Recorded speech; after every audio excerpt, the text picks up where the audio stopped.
BNI, abrindo caminhos para o desenvolvimento.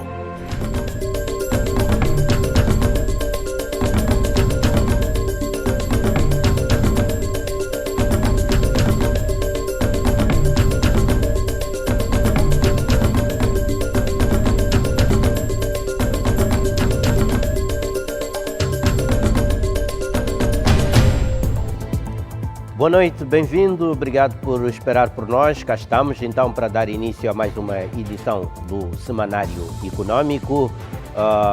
Parabéns, Moçambique, são 46 anos de independência, já quase meio século, e esse é um pretexto para uma reflexão que vamos fazer hoje aqui no programa sobre Moçambique enquanto realidade econômica, 46 anos depois da independência. Para o efeito, tenho comigo o professor António Francisco, com quem iremos refletir nomeadamente sobre que realidade é Moçambique enquanto economia e não só, vamos também conjecturar sobre as prioridades econômicas para os desafios que se avizinham.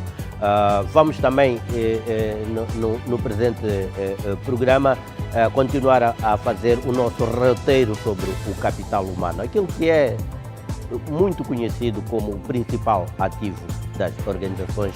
Este ativo sofreu injunções significativas decorrentes da pandemia da Covid-19, que obrigou a uma série de mudanças no ambiente de trabalho, nas relações laborais e nas atitudes profissionais. O especialista Vicente Sitói é o nosso convidado para refletir sobre este assunto no contexto da nossa rubrica sobre o capital humano nas organizações. Esta é a emenda principal da presente edição do Semanário Econômico. Como sabe, para além destes temas de natureza mais analítica, temos uma grelha informativa que vai poder acompanhar já.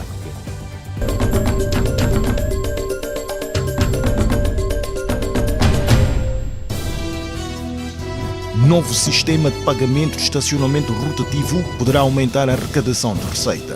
Decidimos desenvolver uma plataforma eletrónica para fazer com que o munícipe pague diretamente ao município e não ao arrendador.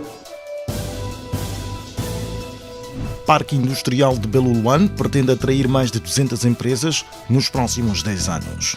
Para promover realmente a produção local e consumo doméstico, é preciso adequar esta lei de investimento para poder igualmente garantir que os incentivos sejam dados para empresas que queiram produzir orientados para o consumo doméstico. Moçambique com potencial para o desenvolvimento de negócios verdes. Quando eu digo aqui a questão da importância desta competição que a gente traz, é que ela traz mesmo muita visibilidade. E quando se passa desta visibilidade, seja a nível nacional, seja a nível regional ou internacional, nós conseguimos, ou o empreendedor consegue chegar a pessoas que até então não chegou.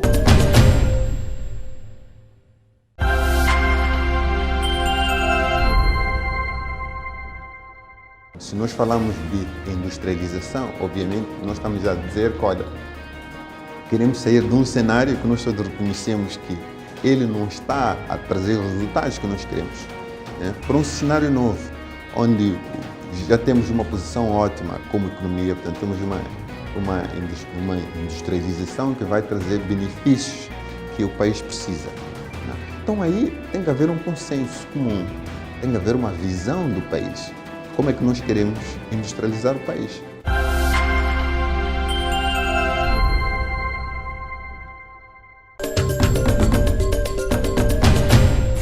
Na nossa emenda informativa, trazemos as informações sobre os novos desenvolvimentos no Parque Industrial de Belouiane, que projeta expandir esta facilidade para atrair nos próximos 10 anos pelo menos mais novas 200 empresas para fazerem parte ou para se integrarem nesta infraestrutura empresarial.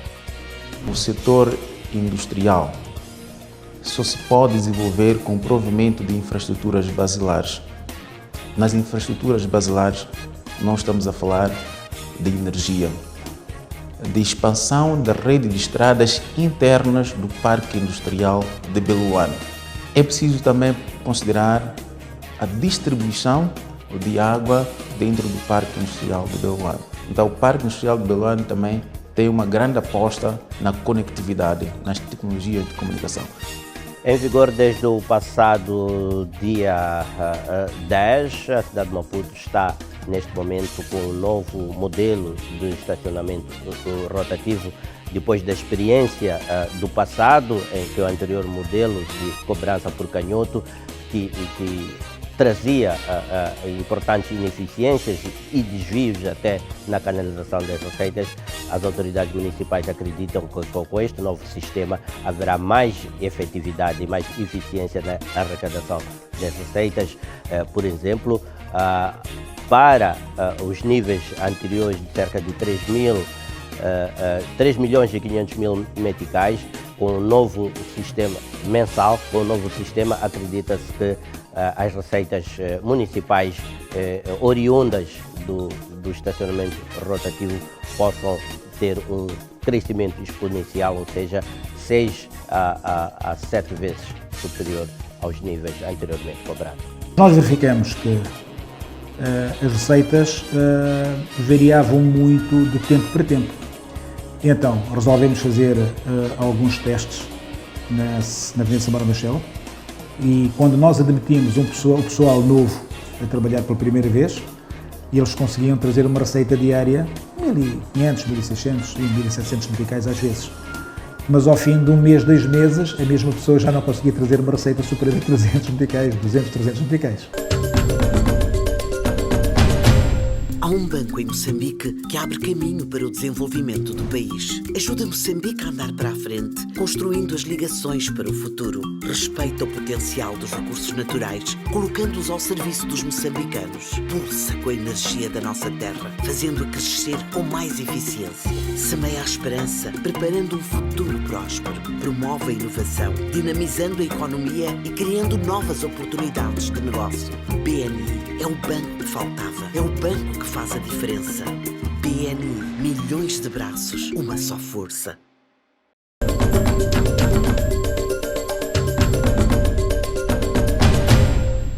Momento agora para o nosso bloco de atualidades, a sua atenção aos desenvolvimentos dos assuntos dos quais lhe chamamos a atenção anteriormente nas nossas manchetes e nos destaques que já lhe havíamos anunciado. A sua atenção então ao desenvolvimento noticioso da presente edição do Semanário Econômico.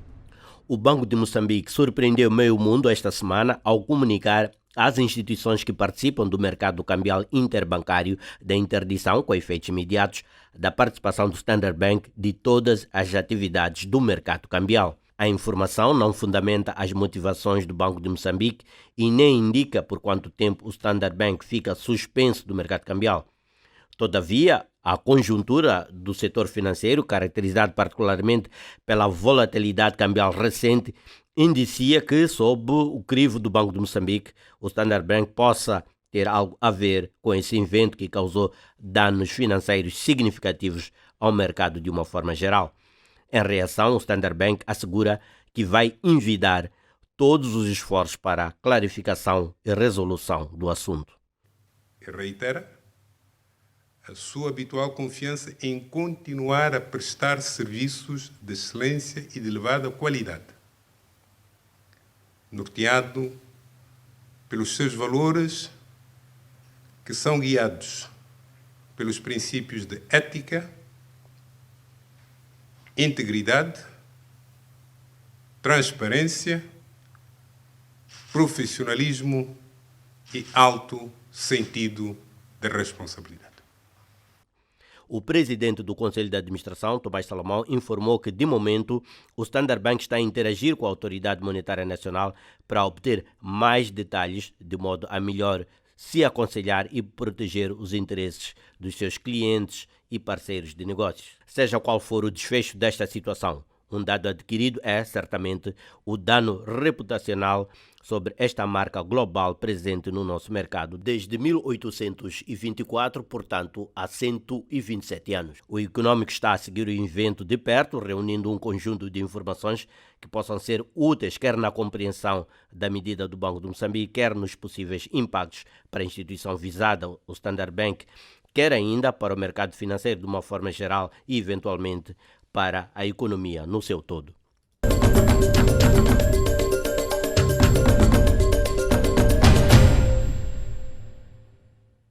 O Parque Industrial de Beluluane pretende investir nos próximos 10 anos cerca de 100 milhões de dólares americanos na expansão da facilidade, permitindo que sejam atraídas mais de 200 empresas ao longo do período em referência. O principal foco destes investimentos vai ser na infraestrutura de áreas comuns e no aumento da capacidade de produção de energia pelo parque. Os investimentos anunciados configuram continuidade dos já feitos de cerca de 3 bilhões de dólares desde a criação do parque nos anos 2000. O setor industrial só se pode desenvolver com o provimento de infraestruturas basilares.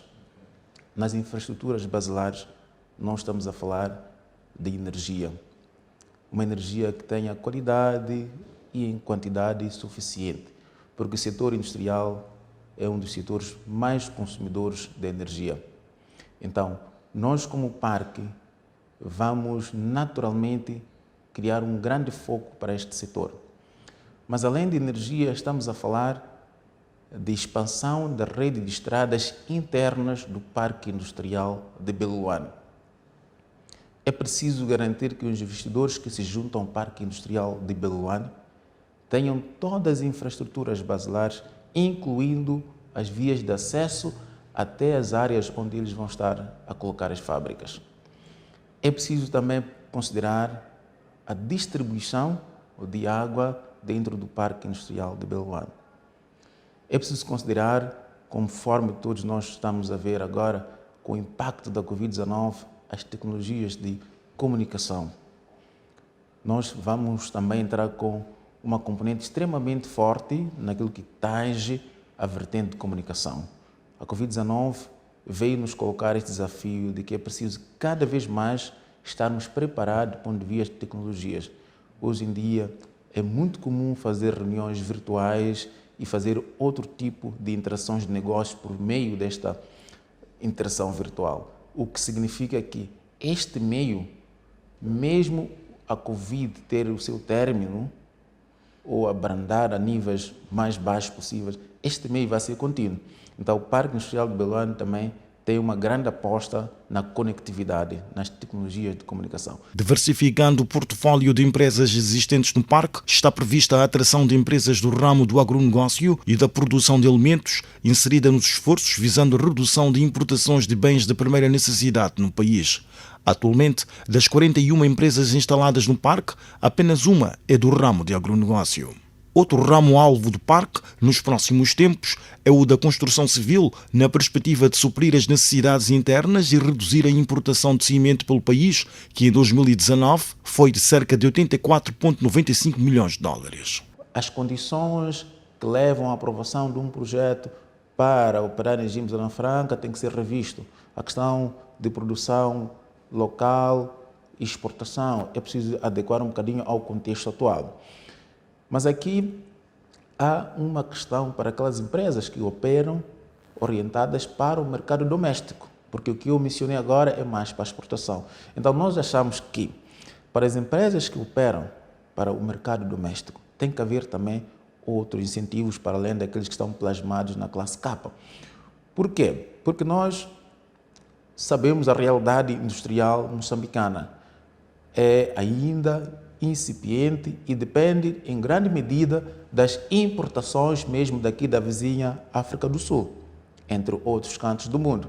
Então, para promover realmente a produção local e consumo doméstico, é preciso adequar esta lei de investimento para poder igualmente garantir que os incentivos sejam dados para empresas que queiram produzir orientados para o consumo doméstico, porque caso contrário, nós vamos continuar como um país que que importamos a maioria dos bens que consumimos a nível interno. E isto só se consegue com incentivos apropriados para promover, para dinamizar a indústria doméstica.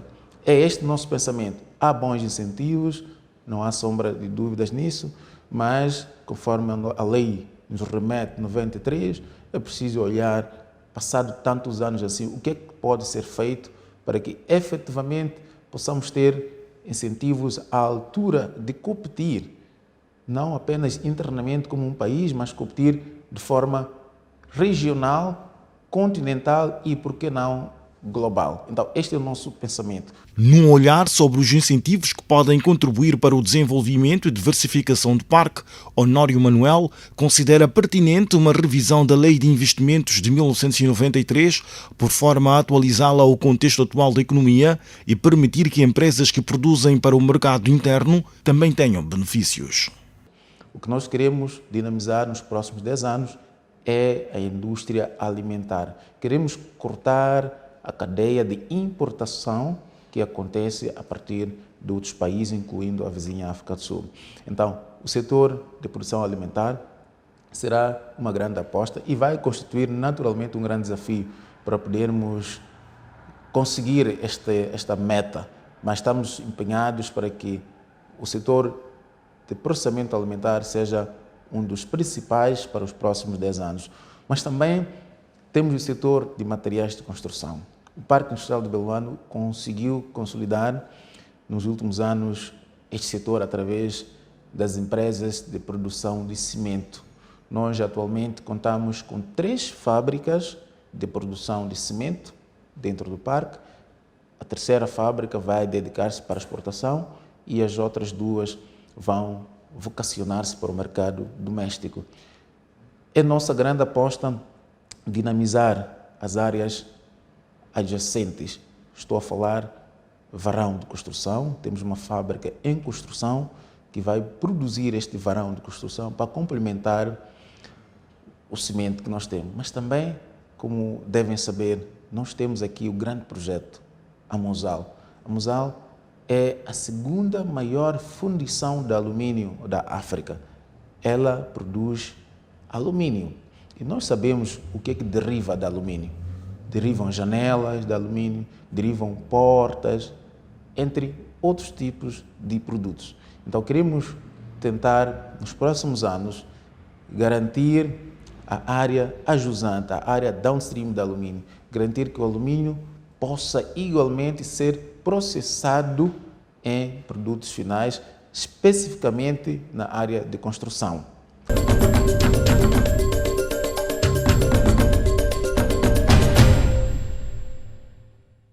O Conselho Municipal espera, com a introdução do novo sistema de pagamento de estacionamento rotativo, aumentar os níveis de arrecadação de receita para níveis em 6 a 7 vezes maiores do que se arrecadava com o sistema anterior de pagamento por canhoto. O antigo método de pagamento permitia uma arrecadação mensal de cerca de 3,5 milhões de meticais, mas com a introdução do sistema de pagamento eletrónico, o nível de receita poderá ascender aos cerca de 30 milhões de meticais. O novo sistema de pagamento eletrónico foi introduzido no dia 10 de junho, um sistema de pagamento de estacionamento rotativo por via de uma plataforma digital. Com este sistema, os automobilistas deixam de pagar em numerário aos cobradores e passam a pagar no aplicativo M-Estacionamento através do M-Pesa, M-Cash, M-Mola, cartão de crédito ou de débito. Mas nós verificamos que as receitas variavam muito de tempo para tempo.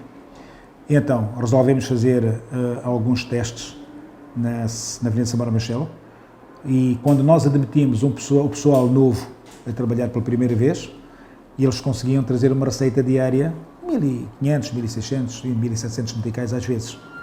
Mas ao fim de um mês, 2 meses, a mesma pessoa já não conseguia trazer uma receita superior a 300 meticais, 200, 300 meticais. Pronto, e isto acontecia com toda a gente. Portanto, o que acontecia era que os nossos funcionários entravam e aprendiam com os mais velhos e deixavam de apresentar as receitas. Então nós verificamos que o município estava a perder muito dinheiro com esse tipo de receitas.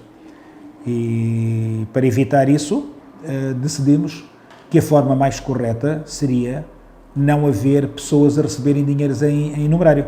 Portanto, E isso iria acabar esse problema. Então, decidimos desenvolver uma plataforma eletrónica para fazer com que o munícipe pague diretamente ao município e não ao arrumador. O PCA da Empresa Municipal de Mobilidade e Estacionamento, João Ruas, explicou que numa primeira fase a implementação deste sistema de pagamento vai abranger as zonas da Avenida 24 de Julho até a Baixa da cidade e em toda a extensão da Avenida 25 de Setembro. Com o serviço, serão cobrados por hora 10 meticais. Para os automobilistas que optarem pelo pacote mensal, o valor será de 920 meticais.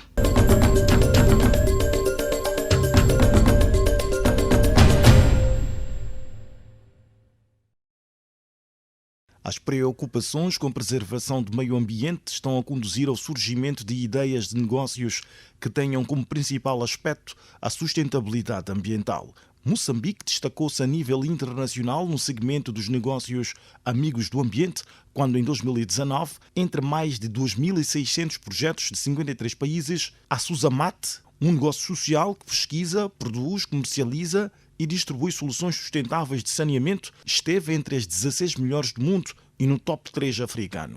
Motivado pela tendência global de negócios viáveis e ambientalmente sustentáveis, realizou-se em junho deste ano, na Semana do Meio Ambiente, uma cerimónia digital de negócios verdes, na qual foram debatidas temáticas sobre a economia circular, desenvolvimento sustentável e tendências mundiais neste segmento. Sara Fakir, cofundadora da Ideal Lab, a instituição que organizou o evento de negócios verdes, diz existirem oportunidades no país para se empreenderem ideias de negócios ecologicamente sustentáveis, mas havendo ainda necessidade de se trabalhar na componente de competitividade para garantir que Moçambique esteja à altura dos outros players a nível mundial.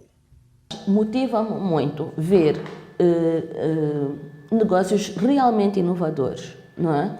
Que podem trazer uma transformação, que estão à procura de modelos, que estão a desenvolver modelos de negócio que sejam resilientes até a este próprio ambiente que a gente tem.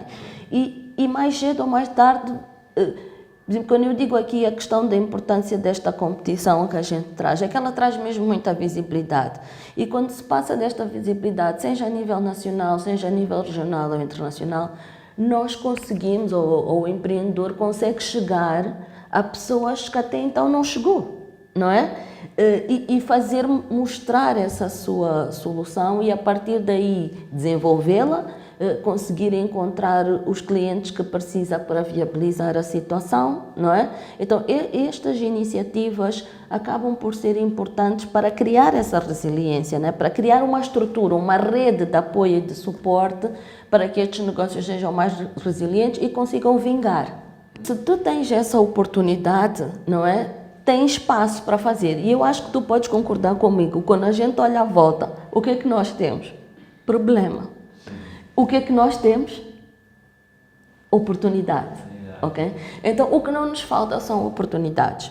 E não nos faltam, e quando eu trago para estas oportunidades, seja elas em que dimensão forem, ou setor forem, o aspecto verde é cada vez mais importante.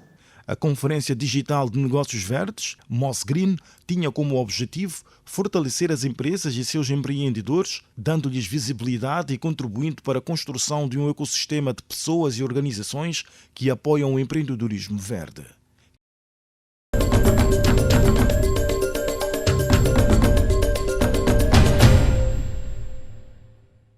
O Governo, em coordenação com a Comunidade de Desenvolvimento da África Austral, realizou esta semana o primeiro e um dos maiores eventos de empreendedorismo, oportunidades e investimentos da região austral de África. Trata-se de um fórum de negócios da SADC, uma iniciativa concebida como meio para acelerar os investimentos dos setores financeiros, privado e público, e dos investidores privados na implementação de projetos estruturantes que conduzam ao crescimento económico sustentável e à criação de emprego na região. Realizado sob o lema Diálogo dos Setores Público-Privado da SADC, Empreendedorismo, Investimento e Fazendo Negócios na região da SADC, o Fórum materializa o compromisso assumido pelo Governo durante a 40ª Cimeira Virtual de Chefes de Estado e de Governo da SADC, um evento que teve lugar em Maputo, capital de Moçambique, a 17 de agosto de 2020.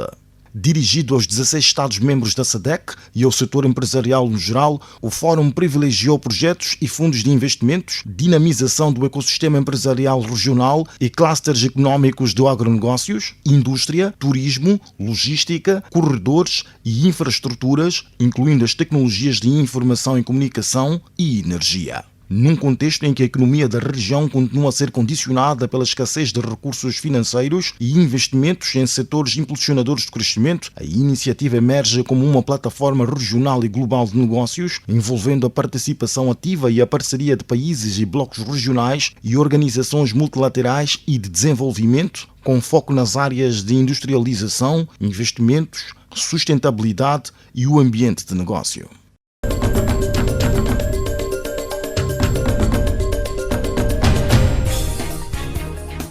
Vamos continuar a analisar a tendência dos recursos humanos, uma situação disruptiva em virtude dos acontecimentos precipitados fundamentalmente pela pandemia da Covid-19. Mas, ao que tudo indica, as condições para uma transformação estruturante do mercado, do ambiente e das relações laborais estavam de alguma forma já lançadas. Vicente Sitoy é o especialista que trago hoje para refletir sobre esta situação à volta da gestão do capital humano nas organizações. Boa noite, Vicente Sitoy. Começo pela minha última afirmação. Estavam, de alguma forma, criadas as pré-condições para uma transformação na forma como se gera o capital humano nas organizações, que veio a ser, de alguma forma, precipitada ou acelerada pela pandemia da Covid-19. Boa noite a todos que nos assistem. Bom, se estavam preparadas as condições para enfrentar, digamos assim, a pandemia, eu diria que depende do estágio de cada organização. Havia as organizações maiores, de peso, que já tinham implementado ou já estavam no processo de migração para processos digitais, principalmente na área das comunicações entre as equipas, e havia aquelas organizações que ainda não estavam muito presas ao contacto presencial, quer em termos das suas equipas internas, assim como também de contacto com os clientes, e não tinham canais de contacto com os clientes, e internamente dependiam muito da presença física do trabalhador nos escritórios. Portanto, as empresas não estavam ao de todo preparadas, mas algumas, aquelas multinacionais que estão no mercado, já tinham ou começavam a ensaiar. Mas a própria evolução do mercado de trabalho, das dinâmicas do trabalho, já vinha de alguma forma a exigir esta mudança, a reivindicar esta mudança que temos hoje ou não? Bom, na minha opinião particular, diria que sim. Principalmente porque Moçambique é um mercado de trabalho muito jovem e esta juventude já estava, ou já é muito digitalizada, muito informatizada, daí que, de certeza, os jovens que entram nas organizações já forçavam alguma parte das organizações a digitalizar-se, ou com os home office, para algumas áreas, principalmente as áreas de IT, já tinham alguma componente de trabalho a partir de casa. Interessa-me, pois, perceber se esta é uma mudança sustentável e sustentada, ou vai ser algo episódico que pode eventualmente recuar uma vez a situação da pandemia entrar em algum tipo de controle. Bom, acho que se recuássemos para a totalidade do que era, estaríamos a perder aqui o conhecimento e a experiência e a infraestrutura que se foi criando durante este 1 ano e meio quase. Portanto, há alguma normalidade a que se terá que voltar, mas de certeza não se deverá. E nós temos estado a aconselhar as empresas para a manutenção de certos processos, certas áreas, e também porque sabemos que o mundo está a seguir esta caminhada. No artigo, na reflexão que produziu sobre este tema, referiu-se que em Moçambique as empresas vêm-se obrigadas a ter de se preparar para enfrentar não só a atual segunda vaga, como também uma provável terceira vaga. Até bem recentemente a conversa, as informações sobre uma provável terceira vaga já começam a ganhar alguma expressividade. Mas eu pergunto, no nosso contexto de realidade, quais as soluções que foram mais implementadas e que carga de inovação tiveram por parte das nossas organizações? Muito obrigado pela pergunta que coloca. Quando escrevemos o artigo que foi a publicação salvo erro em fevereiro, quando estávamos no meio da segunda, ou no final quase da segunda, já era previsível que haveria uma terceira vaga. E essa terceira, ninguém consegue prever se vai ser mais gravosa ou menos. E o que nós temos estado a orientar as empresas, as nossas soluções mantêm-se em 3 pilares. O primeiro pilar é da infraestrutura tecnológica, é que devem investir em plataformas de comunicação entre as equipas e que essas plataformas não devem sobrecarregar as pessoas quando estão a trabalhar a partir de casa. A outra solução que nós damos às empresas tem a ver com formações das lideranças, isto porque as lideranças perderam contacto com as pessoas. E aqui é preciso desenvolver um elemento de confiança, um elemento de autonomia muito grande. Então, uma formação às lideranças, quase todas as organizações, é importante para que elas, aquilo que nós chamamos de liderança digital, para que percebam que a pessoa, apesar de estar em casa e eu não ver no aplicativo que está online, a pessoa pode estar a trabalhar. E as lideranças orientarem-se mais em resultados, nos deliverables, ao invés de querer o contacto, querer comunicar-se com a pessoa para saber que a pessoa está atrás do computador. E a terceira solução que nós damos às empresas é a revisão e ajuste das suas políticas internas, seja o regulamento interno, porque os regulamentos internos fixam as horas de trabalho, então é preciso que se estendam. E também os regulamentos das compensações, das horas extras, como é que se passam a considerar horas extras, enfim, e vários outros temas que devem ser revistos à luz da nova realidade de trabalho. Sim, sendo certo que a nossa própria legislação laboral também precisa de se adequar a esta nova realidade para que depois, ao nível das organizações, haja alguma conscientiosidade. Quais são as oportunidades que esta situação veio a dar na otimização do capital humano nas organizações? Se tivermos que falar de oportunidades, principalmente para um mercado como Moçambique, são enormes. Principalmente o que tem a ver com plataformas digitais. Estamos num mercado que importa muita plataforma, seja para processamentos salariais, para gestão de dados estatísticos dos colaboradores e temos visto uma massa de jovens inovadores. Nós temos uma equipa própria que está disposta a criar plataformas digitais de gestão de recursos humanos e não falo de gestão de recursos humanos apenas na componente administrativa, ou seja, o cadastro, os pagamentos, as férias, mas também na componente, digamos assim, mais de performance, o que significa gestão de ações de formação, formações online, a gestão de presenças, enfim, várias componentes que podem ser transformadas e trazidas para o regime digital. Estamos, portanto, perante um novo paradigma na questão do trabalho, assente na digitalização. Sim. E também no trabalho remoto. As lideranças aqui a terem que ganhar alguma habilidade, novas habilidades para lidarem com esta situação. Quais são os grandes desafios contemporâneos na gestão estratégica do capital humano? Bom, se quisermos falar de desafios, não sei se a pergunta é no âmbito de Covid, do contexto em que estamos, ou de uma forma geral? Bom, acredito que a questão do Covid veio para ficar, de alguma forma, independentemente do controle sanitário que a pandemia vier a encontrar. De qualquer das formas, como dissemos no início, há realidades para as quais não iremos voltar. Sim. Então há um novo paradigma. Dentro deste novo paradigma, quais são os grandes desafios na gestão estratégica dos recursos humanos? Bom, eu indicava 2 ou 3, a começar pelo próprio país. Como referiu-se, a legislação precisa ou de ser revista ou criar-se alguns decretos que permitam determinadas exceções, determinadas realidades. Isto precisa de ser feito. Também ao nível do país, e nós temos capacidade de apoiar nisto, precisamos de alguma plataforma de banco de dados, diria assim, que nos permita acesso às estatísticas sobre pessoas nas empresas.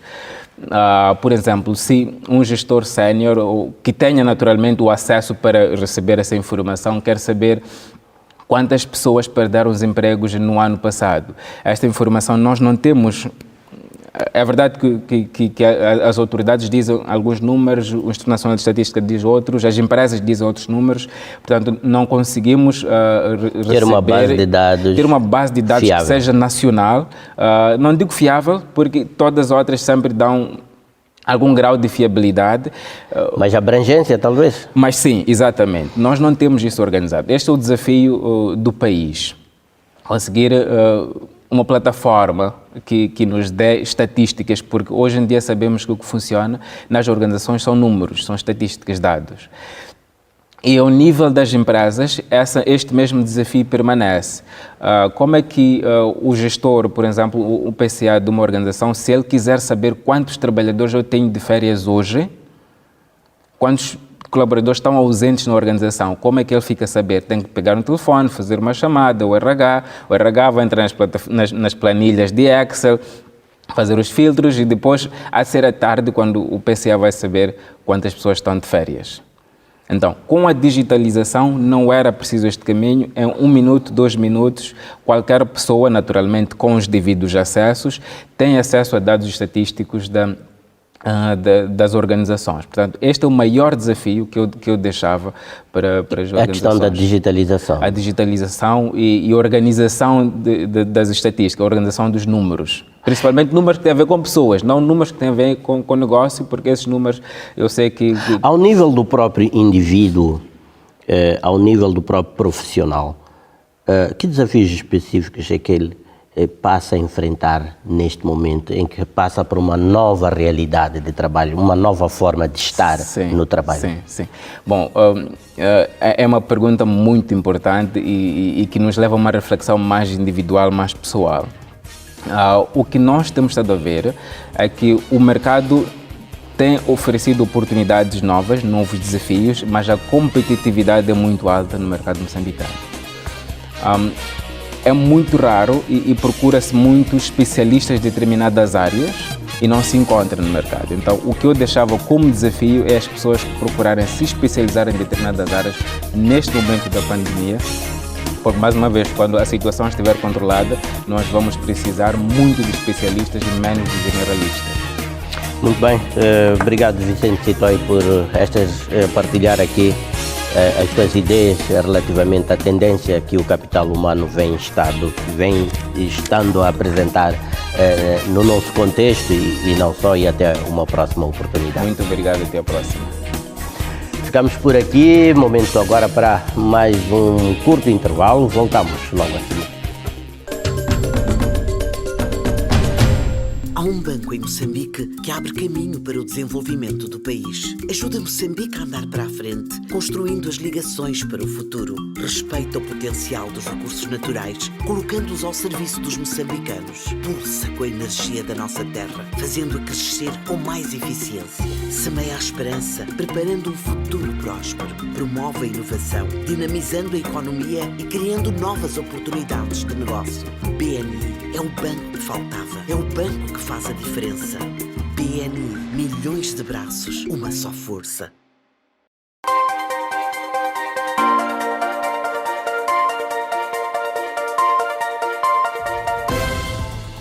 Vamos à inteligência dos mercados. No mercado monetário interbancário, nada de relevante a registrar do que nos referimos nas últimas semanas. Se calhar a referência de que a inflação encontra-se numa página de certa estabilidade, com indícios de redução, apesar das taxas de câmbio face às principais contrapartes estarem a registrar aumentos significativos, desvalorizando o metical, o que pode voltar a incrementar o preço dos bens e serviços no mercado doméstico, aumentando ainda assim os custos das importações e também a cotação da dívida pública do país, que está cotada em dólares. No crédito à economia, nada de relevante a registrar esta semana. No mercado de capitais, destacar uma capitalização bolsista total de aproximadamente 118,96 mil milhões de meticais, 0,2% acima da registrada na semana passada. A taxa juro média das obrigações de tesouro situa-se nesta semana a 12,88% contra 12,63% da semana passada, e das obrigações privadas a 15,99%, a mesma, portanto, da semana passada. No mercado cambial, mantendo a tendência das últimas semanas, o metical continua em terreno depreciativo face ao dólar e às outras moedas estrangeiras, tendo depreciado face ao dólar 0,67% na última sessão semanal. A tendência depreciativa é em parte sustentada pelo fato de a demanda por esta moeda estrangeira permanecer superior à oferta. Nas commodities, os futuros de prata viram a sua cotação semanal apresentar uma tendência mista na presente semana. À semelhança dos futuros de prata, os futuros de gás natural também apresentaram uma tendência mista, com altos e baixos durante a semana.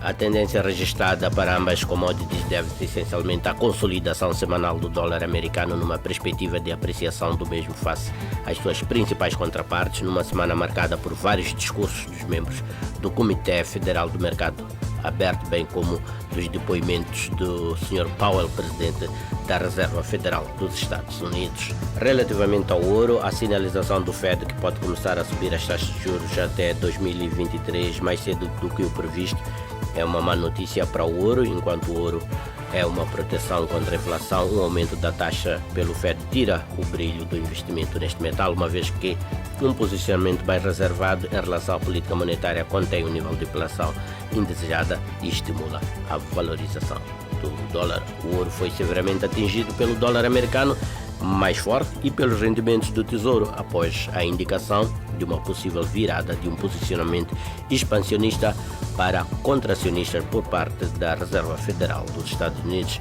antes de uma data antecipada.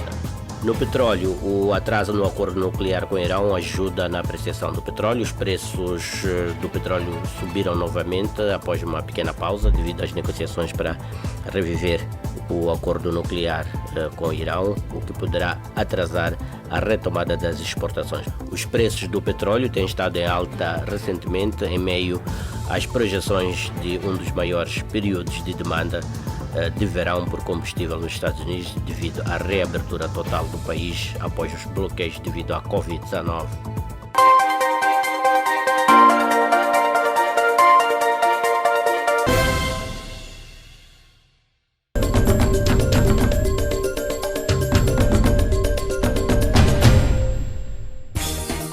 E vamos à análise de Moçambique enquanto realidade econômica, a pretexto dos 46 anos de independência. Queremos refletir sobre quase meio século de soberania e independência, pelo menos política. Que realidade econômica é que é Moçambique? E para compulsar sobre esta questão central, no nosso tema de fundo de hoje, trago o professor António Francisco. Boa noite, doutor António Francisco, e obrigado por estar aqui no Semanário Econômico. Pergunto-lhe mesmo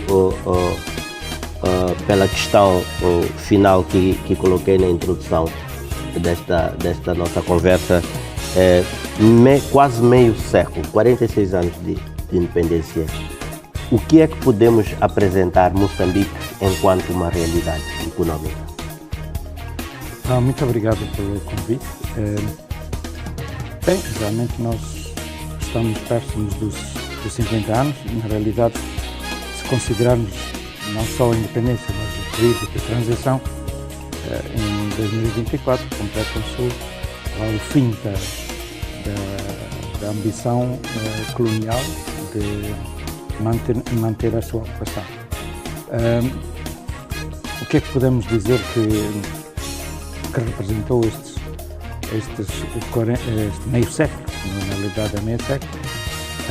Eu penso que Moçambique está à procura de fazer uso, de viabilizar a sua própria estrutura económica e a própria estrutura demográfica, populacional. Eu penso que é importante tomar em consideração que, apesar de estarmos a completar 46 anos neste mês, há poucos dias nós completamos, e eu até fiz um artigo sobre isso, nós completamos 130 anos de que a configuração geográfica deste país foi definida.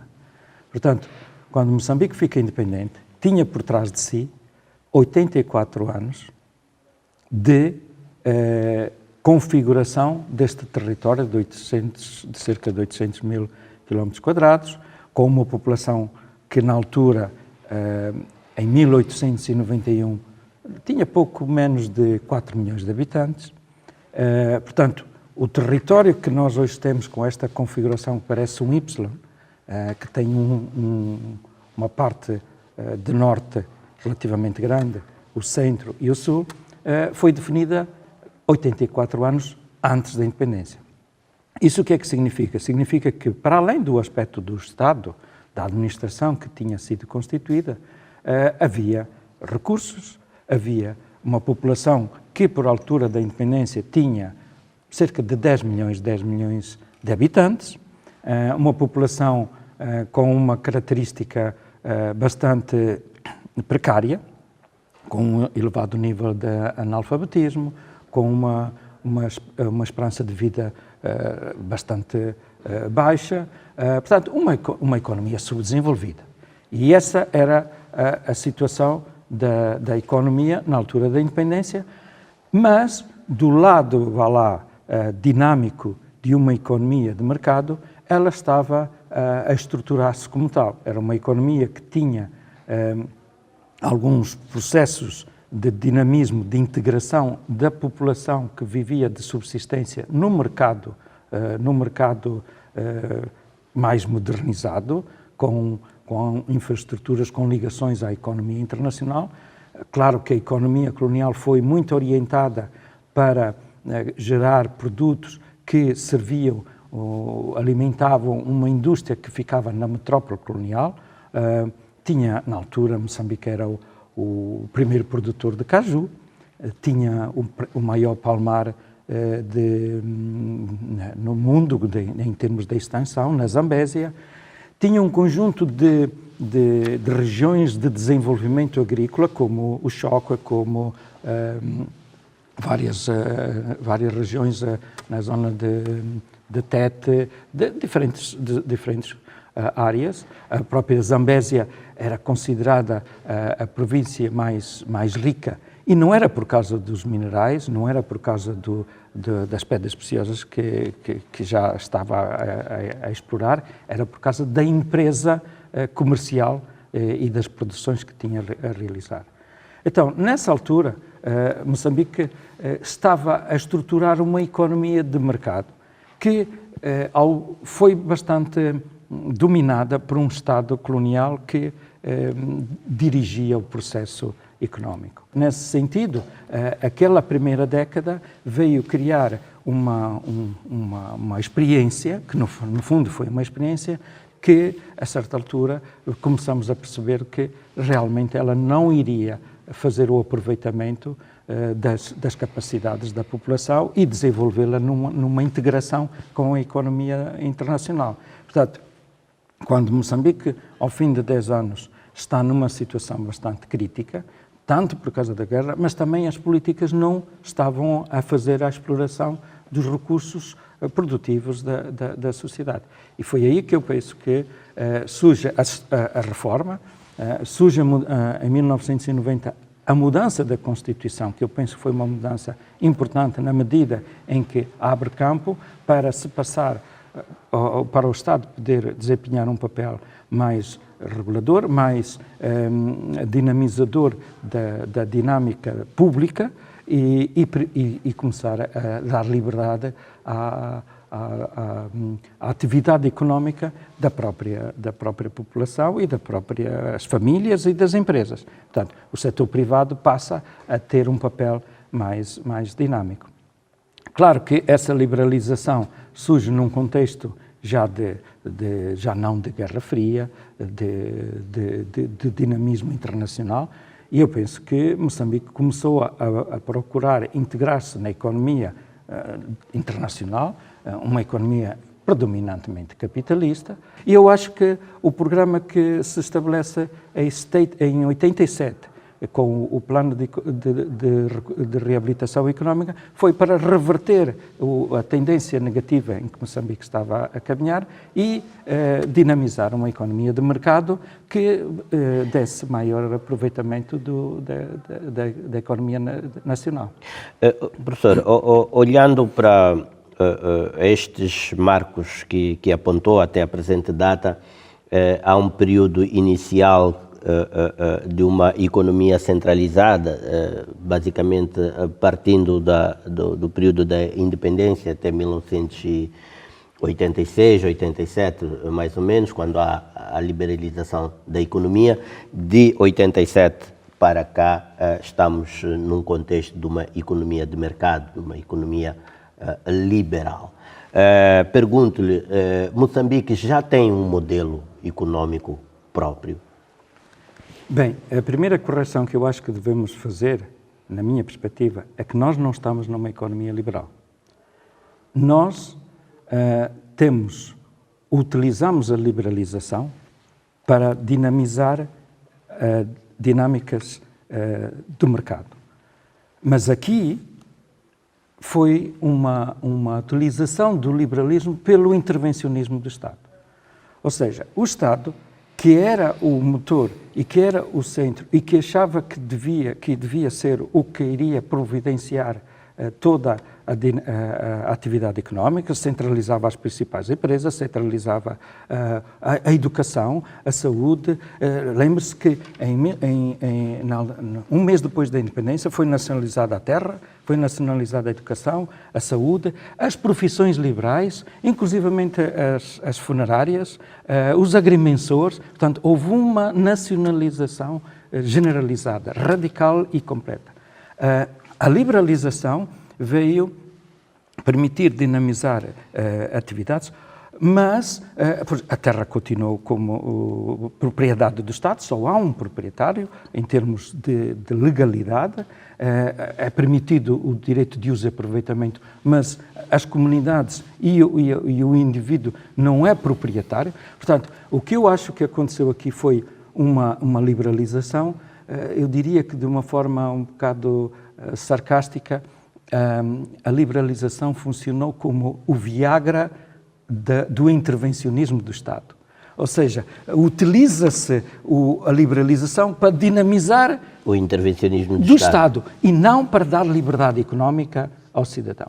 Eu acho que este processo não está claro. E qual foi a consequência dessa falácia, digamos assim? A consequência é que nós falamos muito do neoliberalismo no sentido de que nós fomos obrigados a fazer a liberalização. Ora, nós não deveríamos ser obrigados. Nós deveríamos, ao perceber que o socialismo... Deveríamos querer. Sim, o socialismo não é viável e não foi viável por causa da guerra. Não foi viável porque o socialismo não tem mecanismos para dinamizar o mercado. Tanto mais que tornou-se inviável até em países que não estavam em situação de guerra. Exatamente. Quer dizer, o socialismo, e é lamentável que do ponto de vista intelectual, isto é a responsabilidade que nós como intelectuais temos que ter consciência disso e devíamos ser os primeiros a tomar consciência disso, para depois também aconselhar melhor os políticos. Porque os políticos, em muitos casos, o Keynes teve uma expressão muito, muito feliz, o economista famoso Keynes, quando ele dizia: as pessoas que se acham pragmáticas geralmente têm por trás um economista defunto, têm por trás um indivíduo que o influencia. Nós, geralmente, hoje em dia, falamos os interesses económicos, os políticos só estão interessados, estão a servir os seus interesses. Mas não é só os interesses. Há um aspecto muito importante, são as ideias que nós temos. Que o importante era a liberdade individual, o papel do Estado tinha que ser transferido e tem que ser, em termos até de perspectiva, não é só regular, não é só estabelecer leis, porque você pode estabelecer uma boa lei e a lei não funcionar. O papel do Estado é garantir que as instituições boas funcionem. As pessoas dizem: Moçambique não tem instituições fortes. Não tem fortes, mas más. Portanto, se você tem instituições fortes, mas aí as coisas não funcionam. Você precisa de instituições fortes, mas boas. E boas no sentido de quê? Muito simples. Garantir a liberdade de iniciativa, garantir a proteção do cidadão, a proteção pública. Portanto, há um ambiente hostil ou infernal de funcionamento. Eu costumo distinguir, quando a gente diz temos que criar um bom ambiente de negócios. Mas nós estamos, às vezes, a querer criar um bom ambiente de negócios num mau ambiente de mercado. Olhando para aquilo que tem sido a característica, o comportamento da nossa economia, desde a independência e depois com esta questão da economia de mercado, a questão da criação, como prefere chamar, dos ambientes de mercado, acho interessante essa designação. Já temos, todavia, algum tipo de modelo econômico para esta sociedade? Nós não temos um modelo unificado, na medida em que, vamos lá ver, o setor dinâmico é o setor da empresa capitalista, de desenvolvimento capitalista, no sentido em que o capital é que vai dinamizar a produção de larga escala, que é essa, essencialmente, o que se considera a produção capitalista. Veja, veio agora o inquérito agrário. O inquérito agrário, o que é que nos diz? As chamadas grandes explorações não chegam a 1000. Ou seja, nós temos 98% são pequenas unidades de exploração. É uma economia de mercado, também de mercado, mas simples, em que uma parte significativa vai para o consumo, outra vai para o mercado. Portanto, do ponto de vista de modelo, nós, hoje não, o governo, a Frelimo... Mas é importante essa questão de ter um modelo ou não? Não, é importante... Não, ter um modelo único significaria que nós tínhamos uma economia integrada. Ora, nós temos um modelo com pequenos enclaves de dinâmica produtiva elevada, ao nível, por exemplo, da agricultura, a banana, um conjunto de outras agriculturas. Temos ao nível das telecomunicações, sim senhora, temos as comunicações a modernizar-se, mas do ponto de vista de são bolsas de prosperidade dispersas, sem nenhuma ligação entre si. Que tem importância, sim senhora, de nos colocar no aproveitamento das unidades e dos fatores de produção mais modernizados. Agora, o modelo que dinamiza a economia, hoje, presentemente, quais são os principais catalisadores, por exemplo, do crescimento do PIB? Continua ainda a ser o carvão e o alumínio. O gás ainda não entrou. Mas, quer dizer, são dois produtos que estão muito dependentes do mercado internacional. O próprio carvão diminuiu, não por causa da produção nacional, mas por causa também do mercado internacional. Portanto, estamos dependentes bastante desses pequenos polos de desenvolvimento. Mas, ao mesmo tempo, temos também para além da economia de subsistência, da economia de empresa moderna, nós temos um conjunto de atividades muito especulativas, que também fazem parte da dinâmica da economia, mas que não agregam uma unificação da economia. Portanto, do ponto de vista de modelo, eu diria que temos um modelo mais especulativo do que propriamente produtivo. Especulativo, na medida em que a dinâmica económica não é dinamizada pela poupança nacional, pela poupança interna, mas é mais dinamizada pela poupança externa.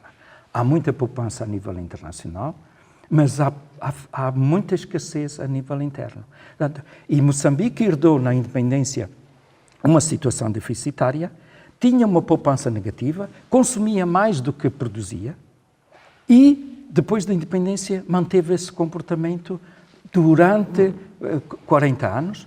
Nesta década, começou a aparecer alguma poupança positiva, mas representa cerca de 7%. Os outros 20 e tal por cento, nós temos, por exemplo, um investimento de cerca de 27%, 30% do PIB. Ora, a poupança interna é praticamente 7, 6, 5%. O resto é tudo externo. Então, do ponto de vista de modelo que nós temos, é um modelo aberto à economia internacional, mas é um modelo extremamente dependente da poupança externa, da poupança. Quando eu falo de poupança, significa não aquela que está no banco, significa o investimento, significa a ajuda, significa o crédito externo. Enquanto que uma economia relativamente independente ou devidamente integrada a nível do mercado tem, vá lá, 20% ou 22%, 23% e depois tem 3, 4 ou 5% de externo, nós temos o inverso. Portanto, nós estamos num modelo em que não é sustentável por si próprio, não está assente numa poupança principalmente interna, está assente na poupança externa. E este modelo pode intensificar-se se nós, ao avançarmos para a exploração dos recursos energéticos, principalmente o gás, a estrutura económica vai alterar significativamente, na medida em que a ajuda passa a não ter qualquer significância do ponto de vista da economia e passa a ser o crédito ou o investimento direto estrangeiro. Mas o que eu penso que nós temos falta, e isto reflete-se, por exemplo, no fundo soberano que está a ser discutido, é que aquele fundo soberano, por exemplo, não mostra um foco na criação de um modelo assente na poupança interna. Não nos diz como é que quer garantir que aquele jackpot, aquela lotaria que nós temos em perspectiva de poder usar, vai gerar uma redução da dependência e gerar maior dinamismo na economia interna. Este modelo não está claro, não está a ser discutido e eu penso que, estando nós a entrar nos 50 anos, devíamos realmente pensar dessa maneira no sentido de dinamizar nessa perspectiva. E como é que se induz o estabelecimento de um processo econômico que possa resultar numa maior integração econômica e, se quisermos, podemos dizer que já temos ou já estamos perante um modelo econômico adequado às nossas condições? Eu acho que uma das razões porque nós não estabelecemos um modelo adequado às novas circunstâncias é que, se for a ver, a mudança constitucional que nós tivemos em 1990 foi essencialmente com fins políticos, de mudar o ambiente político e o ambiente jurídico. Portanto, foram criadas condições para sair do monopartidarismo para o multipartidarismo. E gestão das questões eleitorais. E gestão, na medida que foi a integração política. A própria integração política que foi feita, como temos visto, não foi bem sucedida. Eu lembro-me que eu estive numa entrevista consigo em 2009 E falamos, até eu agora nem falei do bazar economia, mas eu continuo a acreditar que esta economia é mais um bazar no sentido de mistura de modelos do que propriamente um modelo único. Mas, e naquela altura, ou no princípio deste século, lembra-se que Moçambique era apresentado como um estudo de caso de sucesso. Sim. Era um estudo de sucesso. Já teve essa conotação. Essa reputação. E, em princípio, tinha justificação na medida em que a paz tinha sido relativamente estabelecida. Mas havia um crescimento económico. E havia um crescimento, houve uma recuperação, sim, portanto, houve um processo. Mas aí está, saiu de uma situação de retrocesso, de paralisação da economia, de uma base muito baixa, houve aquela recuperação de um dinamismo. O Viagra do liberalismo funcionou, e o Viagra funciona no sentido de tonificar uma certa dinâmica, mas esgotou. No princípio desta década, quando começou a aparecer esse tipo de imagem, eu próprio coloquei algumas questões, e outros colegas, que este modelo não era sustentável, na medida em que ele estava dependente de um conjunto de pressupostos. E a prova é que está a acontecer essa situação. Para mudar daqui, eu acho que Moçambique devia pensar, e aí as forças políticas, principalmente a FRELIMO, que é a principal responsável pela dinâmica política, devia atualizar a Constituição Económica do país. E atualizar em vários sentidos. Aquele modelo de que foi estabelecido em 75, na realidade, está por trás ainda. A questão da terra vai ser discutida agora, mas para mim a questão da terra não é só um problema do crédito, é a segurança, é a liberdade das pessoas, é as pessoas se sentirem confiantes. Porquê é que Moçambique tem conflitos de terra? Porquê é que não tem conflitos de casa? As casas também foram nacionalizadas. A diferença é que, a partir do momento em que as casas foram entregues às pessoas, foi reconhecido o seu direito de propriedade. Hoje o Estado não está a competir com o cidadão, não está a disputar o direito de propriedade. O Estado tem as suas propriedades, os cidadãos têm a sua, e quando há conflitos de disputa de casas, o Estado joga um papel muito útil de regulador e de definidor quem é o legítimo proprietário. Na terra não. O camponês, ele sabe que sempre viveu ali, ele é dono legítimo daquela terra. É árbitro e jogador ao mesmo tempo. Mas o Estado aparece e diz, não, isto é propriedade nossa, se nós precisarmos, tu vais ser deslocado para um certo lugar, e o cidadão fica como que inquilino do Estado. E ele próprio, se você é inquilino de uma casa, você não pode fazer benfeitorias sem ser com a autorização do dono. Ora, o dono pode autorizar, e aqui o Estado diz, não, eu autorizo, mas fica sabendo que a terra não é tua, a terra é do Estado. Esta atitude do Estado mostra que o socialismo não acabou. O socialismo está ali, no sentido da intervenção coletivista de um Estado, que na realidade depois o Estado não deve ter aquela função, devia ter a função de criar o ambiente do trânsito, do funcionamento. É como as regras de trânsito. Estabelecer as regras do mercado. Um dos maiores erros que nós fizemos, como intelectuais, como políticos, foi pensar que a transição da economia planificada para a economia de mercado era o liberalismo, a anarquia. E a ideia de que o liberalismo vinha trazer a anarquia está ali presente. Ora, não devia ser essa a função. Dizer que o Estado não deve interferir na economia é um pouco enganador, porque ele não interfere para te dizer tu deves ir para ali, tu deves fazer aquilo, tu deves produzir como eu acho que... Interfere para criar as condições para que cada um realize sua iniciativa. Quando coloco essa questão, eu acho que nós tivemos uma experiência de intervenção extrema, temos uma experiência de intervenção ainda ativa.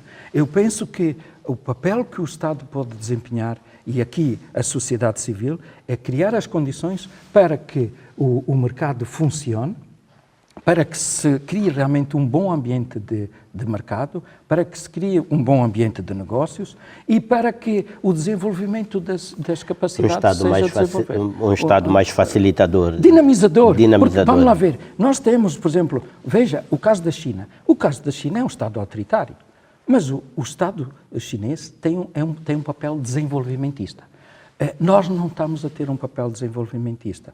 Tem que sabemos proibir, sabemos impedir, mas onde o Estado depois intervém no sentido de dizer que está a regular, porque é que há corrupção? Eu não entro muito na conversa da corrupção. E não entro porquê? Porque a corrupção, em muitos casos, é criada exatamente pelos mecanismos de intervenção que são dados aos agentes públicos e políticos, mas principalmente públicos, que você vai à alfândega, se as fronteiras forem livres, deixa de haver corrupção na fronteira. Se houver possibilidade de circulação de mercadorias, deixa de haver corrupção. Se a polícia não puder mexer na propriedade das pessoas, ela deixa de ter a possibilidade de jogar com isso. Portanto, quanto mais você der para intervir, e não para respeitar, a importância aqui eu acho que era a respeitar, e foi para isso que foi a independência, é bom ter isto presente. Os cidadãos moçambicanos queriam ser independentes, não era para ficar reprimidos na sua iniciativa, era para ter a liberdade de desenvolver. E isso eu acho que tem que ser feito com um enquadramento estruturante. E eu acho que porque vamos lá ver, a nova Constituição, uma nova Constituição económica não seria um problema só da questão da terra. Por exemplo, o endividamento. Quais são os limites? Até onde é que nós podemos ir? Agora vem, por exemplo, a possibilidade do Fundo Soberano. Como é que isto vai ter enquadramento? Qual é o papel do Fundo Monetário na economia? Já reparou que depois da entrada do Fundo Monetário e do Banco Mundial, o PARPA, que foi inventado para criar a obtenção de recursos, passou a ter um papel mais dinâmico do que o PES. Ora, o PES é que está na Constituição, é o PES e é o Orçamento do Estado, não é o PARPA. O PARPA nunca esteve constitucionalmente integrado. Então você cria mecanismos informais, mecanismos de influência das dinâmicas que não estão institucionalizados. Então, a terra, por causa do tipo de modelo legal, está no informal, é negociada de forma informal, a própria dinâmica da macroeconomia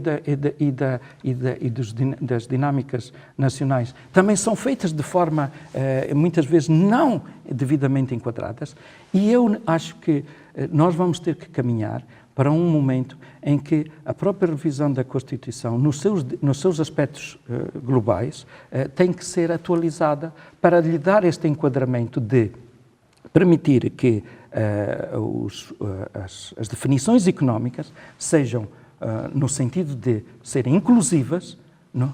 Esta ideia de crescimento inclusivo. Ela tem que ser efetiva, tanto no aspecto legal como no aspecto institucional. E isso, eu acho que é uma perspectiva que nós deveríamos aproveitar estes momentos de reflexão de 50 anos de independência para compensar aquilo que nós não fizemos até aqui, em que nós nos concentramos na Constituição unicamente para resolver os conflitos políticos, para resolver os conflitos político-militares, para acomodar os partidos, mas depois a economia é que no final não foi alcançada por não foi alcançada. E isso deve ser um dos objetivos fundamentais. Professor, muito obrigado por partilhar aqui as suas ideias relativamente àquilo que é o Moçambique económico de hoje e tanto quanto possível quais as prioridades nos próximos tempos. Conto consigo numa próxima oportunidade para abordar estes e outros assuntos. Muito obrigado e espero que vocês mantenham esse tipo de reflexões, porque eu acho que agora nos próximos anos a reflexão era importante que fosse feita e trazer uma reflexão que nós não chegamos a fazer devidamente. Nós saímos de um radicalismo e depois passamos a ser chamados pragmáticos. Ora, o pragmatismo tem um defeito. É a gente fazer as coisas em função das ideias que nós já escondemos, mas que não temos abertura. Eu penso que o ambiente, o Presidente nos tinha colocado esta questão de que nós devemos ser tolerantes às diferentes ideias. Eu acho que é um bom momento para nós podermos partilhar de forma franca, de forma aberta, sem aqueles preconceitos. Há erros, mas o pior não é mudar de ideias, é não ter ideia para onde mudar. Eu acho que sim, nós temos ideia para onde mudar. E o liberalismo, a liberdade económica, tem que ser tratada de forma saudável, despreconceituosa, com as devidas críticas que é preciso fundamentar, porque às vezes há confusão também, mas eu penso que pode-se criar um ambiente saudável para um debate intelectual e político saudável. Obrigado. Vamos a isso, professor. Para si também que nos acompanhou, um curto intervalo e eu volto ao programa logo a seguir.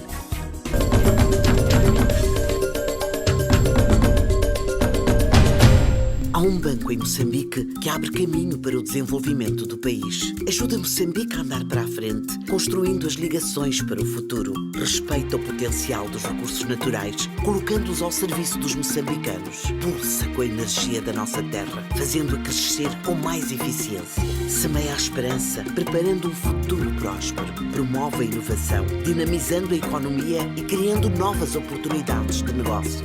BNI é o banco que faltava. É o banco que faz a diferença. BNI, milhões de braços, uma só força.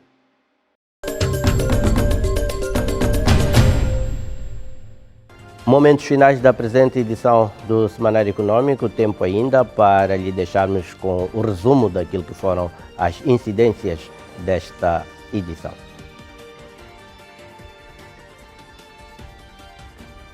Moçambique já tem um modelo econômico próprio. O que eu acho que aconteceu aqui foi uma liberalização, eu diria que de uma forma um bocado sarcástica, a liberalização funcionou como o Viagra do intervencionismo do Estado. Quais são as oportunidades que esta situação veio a dar na otimização do capital humano nas organizações? Se tivermos que falar de oportunidades, principalmente para um mercado como Moçambique, são enormes. Novo sistema de pagamento de estacionamento rotativo poderá aumentar a arrecadação de receita. Decidimos desenvolver uma plataforma eletrónica para fazer com que o munícipe pague diretamente ao município e não ao arrumador. O Parque Industrial de Beluluan pretende atrair mais de 200 empresas nos próximos 10 anos. Para promover realmente a produção local e consumo doméstico, é preciso adequar esta lei de investimento para poder igualmente garantir que os incentivos sejam dados para empresas que queiram produzir orientados para o consumo doméstico. Moçambique com potencial para o desenvolvimento de negócios verdes. Quando eu digo aqui a questão da importância desta competição que a gente traz, é que ela traz mesmo muita visibilidade. E quando se passa desta visibilidade, seja a nível nacional, seja a nível regional ou internacional, nós conseguimos, ou o empreendedor consegue chegar a pessoas que até então não chegou. É o ponto final à presente edição do Semanário Econômico. Agora sim, despedimos-nos de si com votos de continuação de uma ótima recepção à restante programação aqui da televisão de Moçambique. Quanto a nós, voltamos dentro de uma semana, sensivelmente. Até lá, cuide-se, tenha uma semana produtiva e com muitos sucessos. Boa noite.